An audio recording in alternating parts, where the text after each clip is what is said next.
எண்ணற்ற பேருக்கு வாழ்க்கையை கொடுத்த ஒரு மகத்தான மனிதர்.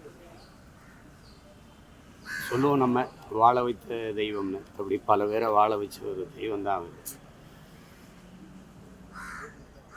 எத்தனையோ இயக்குநர்களை, நடிகர்களை உருவாக்கிய ஒரு பல்கலைக்கழகம்.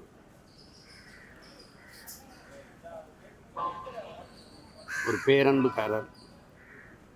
ஒய்எம்சிஏ அந்த விளையாட்டு தடலில் எங்கே இருந்தாலும் அங்கே நடைப்பயிற்சிக்கு தொடர்ச்சியாக வந்துடுவாங்க. அப்போ இருந்து ஒரு நட்பு. அதோட தம்பி ரமேஷ், ஜீவா எல்லோரும் நாங்கள்லாம் ஒன்றா அந்த ஒய்எம்சிஏ தடலில் இறகு பந்தாடுவோம். ஒரு நெருக்கமான ஒரு உறவு. அண்மையில் தலைவர் தம்பி தலைமையில் அந்த பட நிகழ்வில் கூட சந்தித்து ரொம்ப நேரம் பேசிகிட்டு இருந்தோம். 99 படம் தயாரிச்சிட்டாங்க, இன்னும் 100வது படம் தயாரிக்கணும்னு பேசிட்டு. இந்த விபத்தை கொஞ்சம் கூட எதிர்பார்க்கல. நான் உடல் நலத்தில் ரொம்ப அக்கறை கொண்டவர். அதனால் இன்னும் அவர் நீண்ட காலம் வாழ்ந்திருப்பார். அவர் இந்த விபத்தை கொஞ்சம் கூட எதிர்பார்க்கல. ரொம்ப அதிர்ச்சியாக இருந்தது. அவருடைய இழப்பு எதன் பொருட்டும் அதை நம்ம சமப்படுத்திக்கிற முடியல, ஈடுகட்ட முடியாததாக. ஐயா அவர்களை இழந்து வாடுகிற அவருடைய குடும்பத்தினர், குறிப்பாக தமிழ் ஜீவா, ரமேஷ், அவங்களுக்கு, திரையுலகினர் எல்லோருக்கும் என்னுடைய ஆறுதல். ஐயா சௌத்ரி அவர்களுக்கு என்னுடைய புகழ் வணக்கத்தை செலுத்துகிறேன். சௌத்ரி சார் எனக்கு வாழ்க்கையில் மறக்க முடியாத இன்னொரு அப்பான்னு சொல்லுவேன். எங்கே அவரை பார்த்தாலும் அவர் காலை தொட்டு இருக்காமல் நான் வந்ததும் இல்லை, போனதும் இல்லை. இந்த காலை இன்னைக்கு கண்ணாடி போட்டு முடிச்சு. அதாவது எனக்கு பண வசதிகள் எல்லாமே எங்கள் அப்பாக்கிட்ட இருந்தாலும் நான் ஒரு 10 வருஷமாக அசிஸ்டன்ட் டைரக்டராக ஒர்க் பண்ணியிருக்கேன். அப்போ நிறைய ப்ரொடியூசர்ஸ் என்னை டைரக்டர் ஆக்குறேன்னு சொன்னாங்க. ஆனால் ஒரு ப்ரொடியூசர் சௌத்ரி சார் உட்காந்துருந்தவர் எழுந்து போகிற வழியில் என்னை நீ தான் என் டைரக்டர்னு சொல்லிட்டு போனார். அந்த வார்த்தை இன்ன வரைக்கும் என்னால் மறக்க முடியல. அப்படி என்னை டைரக்டர் ஆக்கினவர். ஆனால் நான் அந்த படம் சரியாக போகாது சார், அதனால நான் இது படம் பண்ண மாட்டேன்னு நான் சொன்னேன். எனக்கு பிடிச்ச மாதிரி எடுத்துக்கூடியா, அடுத்த படம் நானே தரேன்னு சொன்னேன். அதுதான் சேரன் பாண்டியன். அங்கேருந்து நான் ஒரு கமர்ஷியல் டைரக்டர்னு எனக்கு சாப்பா குத்தி அமைச்சவர் சௌத்ரி சார். இன்றைக்கி நான் நிறைய படங்கள் நடிக்கிறேன் அப்படின்னா அதுக்கு காரணமும் சௌத்ரி சார் தான். ஏன்னா நான் முதல் படத்துலேயே நான் அவரை கேட்காம ஓப்பனிங் சீனில் நடிச்சிட்டேன். ஏன்னா அவர் இதே மாதிரி ராஜஸ்தான் அவர் வருஷம் இல்லை 6 மாதத்துக்கு முன்னாடி அவங்க ஊருக்கு போயிடுவார். அப்போல்லாம் செல்ஃபோன் கிடையாது, அதனால் அவர் கேட்க முடியல. கேட்காம நான் பாட்டு நடிச்சிட்டேன். இப்போ படம் பார்த்துட்டு நல்லா தான் பண்ணியிருக்கேன் அப்படின்னு சொல்லிட்டு, சேரன் பாண்டியன்லேயும் நிழல்கள் ரவி டைட்ஸ் இல்லை அப்படின்னு சொன்னோன்னா நீயே பண்ணிடியாங்க. அதுக்கடுத்த படத்தில் விஜயகுமார் சார் மொட்டை அடிக்க மாட்டேன்னு சொல்கிறாரு சார். அவருக்கு நிறைய படம் கண்டினியூட்டி, அதனால் நீயே டெய்லி மொட்டை அடிச்சு பண்ணிடுவாங்க. அதான் 19 படம். அதுக்கப்புறம் ஊர் மரியாதையில் எனக்கு கேரக்டர் இல்லை.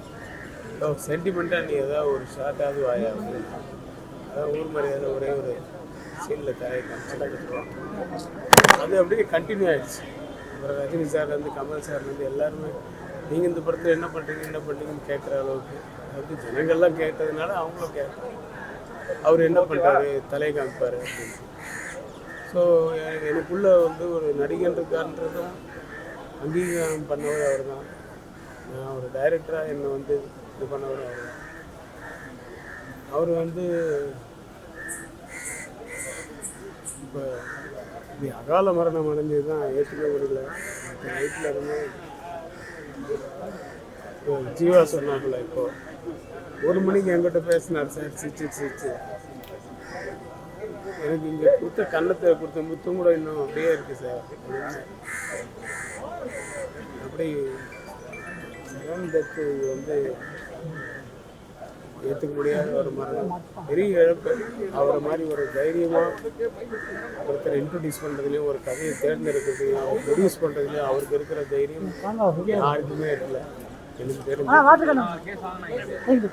அப்படி தைரியமாக பண்ணக்கூடியது. நான் 7 படம் அவங்க கம்பெனியில் பண்ணேன். 100வது படத்துலேயும் நான் அது எப்படியாவது வந்து நான் டைரக்ட் பண்ணலாம் கூட நான் நடிப்பேன் சார் அப்படின்னு சிரிச்சுக்கிட்டே இருந்தேன். அவர் ஆத்மா சாத்தி குடும்பத்தாருக்கு பேரதிர்ச்சியான ஒரு நாள். தமிழ் திரையுலகில் உதவி இயக்குநர்களின் பிதாமகன் சொல்லலாம். 50க்கும் மேற்பட்ட உதவி இயக்குநர்களை இயக்குநராக்குன பெருமை அவருக்கு இருக்கு. பெரிய இயக்குநர்கள், வெற்றியடித்த இயக்குநர்கள் அப்படி போகாமல் லட்சியத்தோட டேரக்டருக்கு லட்சியத்தோடு இருக்கிற உதவி இயக்குநர் கதை கேட்டு அவங்களெல்லாம் இயக்குநராக்குனது தான் ஆர்பி சதீஷ் சார். அவர் உருவாக்கிய இயக்குநர்கள் நானும் ஒருத்தன். திருப்பாச்சி அவர் தயாரித்த படம்.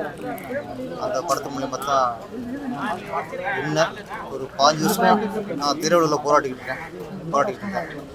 டேரக்டர் எனக்கு அந்த வாய்ப்பை கொடுத்து வாழ்க்கை சென்றது வாழ்க்கையை கொடுத்த ஒரு சௌத்ரி சார். என் லைஃப்பில் எங்கள் அப்பா அம்மாவுக்கு இணையானவர் சொல்லலாம், அதுக்கு மேலேயும் சொல்லலாம்.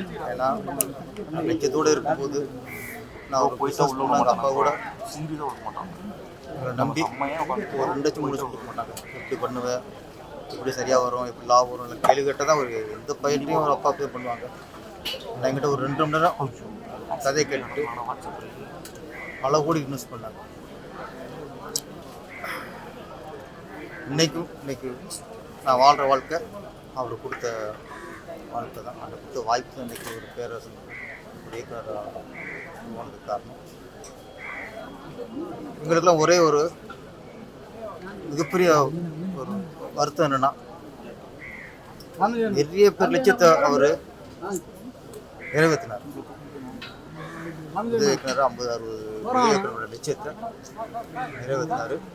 ஆனால் அவருக்கு ஒரு லட்சியம் இருந்துச்சு, அது நிறைவேறாமல் அவர் அவள் முடிஞ்சு போச்சு. அதுதான் எங்களுக்கு குறை. என்னென்னா, இது வரைக்கும் சூப்பர் ஹிட் ஃபிலிம்ஸ் 99 படம் தயாரிச்சிருக்காரு.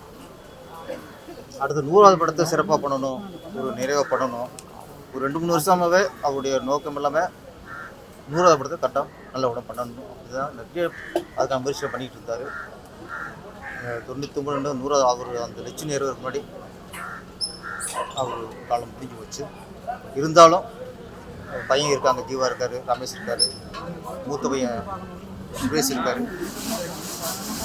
100வது படத்தை சிறப்பாக தயாரித்து அந்த படம் தான் அவருக்கு நம்ம பண்ணுற ஒரு சமர்ப்பணமாக இருக்கும், ஒரு காணிக்கையாக இருக்கும். 100வது படம் சரியாக தயாரிக்கணும். அதுக்கு நாங்கள் எங்கள் இயக்குனர் சங்கம் அவரால் உருவாகின நிறைய பேர் இருக்காங்க.